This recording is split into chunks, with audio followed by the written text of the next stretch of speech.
Latest on transfer news sanibona bafethu uvande lo swam back again utindaba zakubethe Premiership. Amathimba amaningi ayathenga engabeka i-team iyathenga na.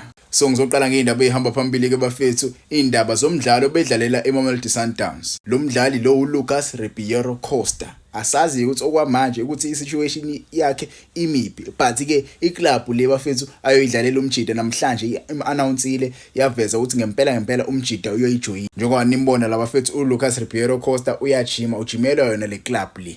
Uready useyayijimela umjida. Namhlanje announceile bafethu isho ukuthi namhlanje uzoyijoina. Idlala nje ku second division umjida ozoyijoina on a 1-year deal. Kuthiwa uyijoin as a free agent. Kodwa isituation ila iMamelodi Sundowns ayika announce menikhumbula ke situation ka Alexander Isak bene Newcastle isituation ke isa kanjalo bafethu asazi ukuthi izophetha kanjani but ke sisalindele useMamelodi Sundowns iannounce but ke yona iclub yase Spain isim-announceile umjida as their new signing Joan imbona nje labafethu useqalile uyajima with the team yase Spain. Ezinye izindaba esiyitholile ke namhlanje iKaizer Chiefs ifinalizile ke ideal le yayi-announceile ukuthi izomsayina uKhanyisa Mau usefile South Africa ade sayina namhlanje amaphepha ke umjida ujoin iKaizer Chiefs on loan. Asazi okwamanje ukuthi ngabe le loan le ingabe inonyaka yini ukuthi abe permanent mase kuphelele season noma cha but ke umjida ujoinile iKaizer Chiefs on a loan deal. Asazi engawuthi umjida izinto zingamhambela kahle lapha eKaizer Chiefs cause vele nayo baba wakhe wayidlalela iKaizer Chiefs simfisela nje okuhle azoqhubeka adlalela iBetway Premiership. Sathanda phela ukubona abadlali abaningi base South Africa bedlala khona la ngaphakathi bekhuphula ilevel yebhola la eSouth Africa bekhuphula iquality yabadlali abadlala la khona kuBetway Premiership. Kwezinye izindaba eziphumile namhlanje kuthiwa Orlando Pirates rejecte imali engango-26 million. Le mali le rejecta nje kwi-club eqhamuka le eRussia edlala kwi-Russian Premier League side. Le club le bayibiza ngani nge-FC Akron Tolyatti. Yabo FC Akron Tolyatti, to be honest angazi lutho about le club le but le kuthiwa idlala le eRussia. Kulelizwe leli elinezimpi ngempela.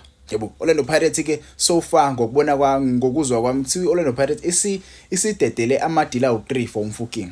Eyokuqala iseRussia mangikhumbula not eRussia phese but le Israel kwakune club yayise-Israel emfuna umfuking Orlando Pirates ayirejecta leyo deal. Kwakune club eqhamuka le America emfuna umfuking Orlando Pirates ayirejecta leyo deal. Thiwa manje isirejecte ideal eqhamuka le eRussia. Club le yaseRussia yomfuna umfuking but ke Orlando Pirates iyayirejecta leyo deal le ya 26 million. Orlando Pirates iyimisela ngempela ukumdedela umfuking but imdedele kwi-team eserious kwi-team edlala kwi-league right cause umjida umdayise kulama league lawa amancane based on level yakhe akukho right for i-career yakhe umfuking and yena umfuking as yabo. So akukho lula for i-team njenge Orlando Pirates ilahlekelwe idiamond elinje elolahlekelwa i-career yakhe kulama club kulama league amancane. But ke ngingezwe kani kuma comments bafethu, do you think Orlando Pirates kumele imdedele umjida ayodlala le Russia la khona izimpi noma ayodlala le Israel la khona futhi izimpi noma ele eUSA yipi league umjida obengaba ngcono kuyona yabo? Kodwa ke imali abayikhipha 26 million for me based on my understanding I think imali engaphansi kwa 30 million incane kakhulu leyo mali to sign umdlalo njengomfuking.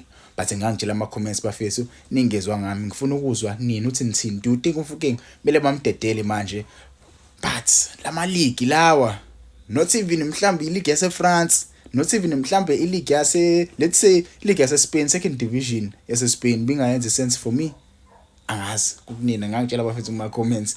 Kwezinye izindaba bafethu iStellenbosch isisign a 3-year extension with iRama. Menikhumbula kahle ke iRama ibrand le bafethu ephethwe ubani ephethwe uyena lo baba lo uphethe iStellenbosch usponsorship club yakhe anga yabona futhi iBetway Premiership usponsorsha yona iclub yakhe bafethu. So unama ngokuzwa kwami so lo baba lo unama companies amaningi awaphethe la eSouth Africa so nayo iRama uyiphethe so extendile ke icontract with iStellenbosch wayisponsorisha with iRama. Kwezinye izindaba bafethu iCape Town City announceile namhlanje ukuthi isithole isponsor esisha. Le sponsor leseke yaba naso vele before iSportpesa SA. Ngiyasikhumbula ke iSportpesa SA isona sponsor lesababe naso ngosikhathi bewina iMTN Need. So sidala kakhulu ke le sponsor lesibalahlekelo isponsor se-FNB bona de baxhasile so sebelanda isponsor esisha Sportpesa seyibaba vele naso. Njengoba nilibona nje ijezi labelisha leli lona ke ijezi leli abazolisebenzisa kule season entsha. Ijezi bafethu lihla ngifuna uqamba manga. linoMotsepe Foundation lapha phela sebedlala ehlathini. Kwezinye zendaba eziphumile namhlanje kuthiwa the former Kaizer Chiefs forward uRanga Chivaviro usejoyine iclub yaseSaudi bafethu. Le club le bayibiza ngeAl Adalaha SC. Ujoyine on a free transfer. Umjida una 32 years old. Usayine one contract. Letop kuRanga Chivaviro izinto ezofeza imhambele kahle le eSaudi Arabia bafethu. Imali iyadliwa lapha ama players amaningi ala eAfrica ayakhona ayodla imali. Ingabe nayo uRanga Chivaviro uzoba omunye yenolo ubadlali abazofika baphumelele lapha noma uzofika ahlala isizini mase yabuka njengoba uPercy Tau kanje. Kwezinye zendaba engizwile bafethu kuthiwa iMamelodi Sundowns i-offerishe umdlali waseBrazil. Ubani lo mdlali no? Matheus Sino lo mjida lo una 27 years old. Yabo, una 27 years old. Ukwi-loan right now. Iclub ekuthiwa iRecife from Santa Clara. Kahle iclub ayidlalela eSanta Clara. Yabo, uloniwe kuiRecife. So iMamelodi Sundowns ifuna ukumsayina lo mjida lo. Njoba nje ifuna ukumsayina, le club le iRecife inayo option yokuthi imthenge uma kuphela isizini njoba ekuloni kuyona le club le. So asazi ke noma iMamelodi Sundowns izokwazi nokumsayina lo mjida lo because lo mjida lo akafuna ukuyijoin iMamelodi Sundowns. Kuyashiwo la kuthiwa akayi-entertainanga le offer le efike neMamelodi Sundowns. Do you think iSundowns isifundile kodwa isifundo sayo ukuthenga labadlali bangaphandle baseBrazil because uqhubeka ukuthenga labadlali labo mase ubadlalisa ko-Champions League, ubadlalise ko-Club World Cup, uboosta i-status sabo. Muzoboosta i-status sabo, labo badlali labo uyabakhuphula ukuthi bafuna ama-team amakhulu mase beya-rebella ke. Because ke bayithathe serious iMamelodi Sundowns because it's an African team. They will disrespect iMamelodi Sundowns. So I don't think it's a good idea uma beqhubeka nale mentality yokusayina lama South Americans because they will come here in South Africa and they will get big. Ribeiro Costa, nobody knew Ribeiro Costa. Nobody knew him. Once he was signed by Mamelodi Sundowns, he's a player oyiyona right now. So uqhubeka besayina lama South American lawa kuzoba khahlaza but ke ngangitshela ama comments, do you think Sundowns mele iqhubeke imlande lo mjida lo 30 million by the way, ningakhohlwa ke iprice tag yakho mjida. Kwezinye izindaba eziphumile ke namhlanje ugoalkeeper befethu obevimbela iSwelele FC obekuyi SuperSport United uzojoyina iGolden Arrows. Uzojoyina abafethu iGolden Arrows, uzoshiya iSwelele FC. To be honest, this is a good signing for iGolden Arrows. Looking at the goalkeeping department iGolden Arrows ayikho right, yabo akukho right, and ukuthola umdlalo njengoThakasani Mbanjwa abafethu, uMbanjwa abafethu uyavimba lo mjida lo ngamncoma kakhulu last season.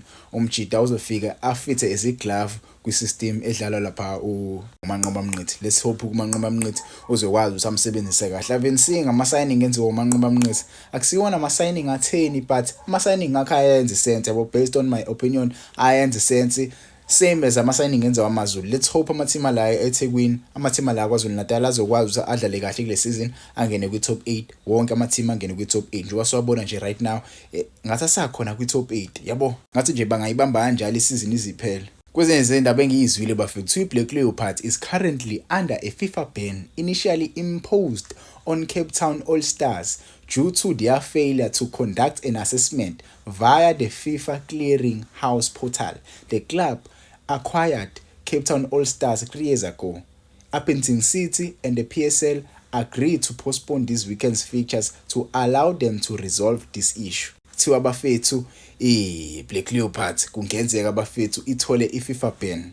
The reason why izothola nje iFIFA ban, iclub abayithenga iCape Town All Stars 3 years ago bahluleka bafethu ukwenza iassessment le yoclearish yabo lapha kwiFIFA. Njengoba bahluleka nje lento le izobuya ibabite back. Izobuya lento ibabite back. Ingikhumbuza lento le yenzeka kuChelsea. Lento yenzeka kuChelsea right now. If you remember, iChelsea ethengwa iowner entsha esuka eAmerica. Le owner entsha nje esuka eAmerica khona izinto ayibona lapha kuChelsea, so yasebenzisana noUEFA noPremier League. So kunezinto ezenzakalayo ukuthi iChelsea, I don't know, iBlack Leopards ngokubona kwami I think iBlack Leopards ayenzanga kahle nje bayathenga iCape Town All Stars yashintsha igama kwabe iBlack Leopards. So asazi kuzowenzakalani currently but ke indaba isalungiswa bafethu. Bayipostponile nje igame ade bezoyidlala. Izona ke indaba bafethu eyifeni uVane Sports namhlanje bafethu. Ungakhohlwa ungifollowisha lapha eInstagram nguVane Sports. Ufike nje usearch lapho uthi Vane Sports uzoyibona iaccount ebhaliwe kuthiwa Vane Sports nepage lakhe uVane Sports. Uyena lapha Facebook ngiyatholakala futhi nguVane Sports. Ngiyabonga kakhulu ngesupport eninginika zona. Ngangitshela ama comments iziphi indaba eniyithandile namhlanje.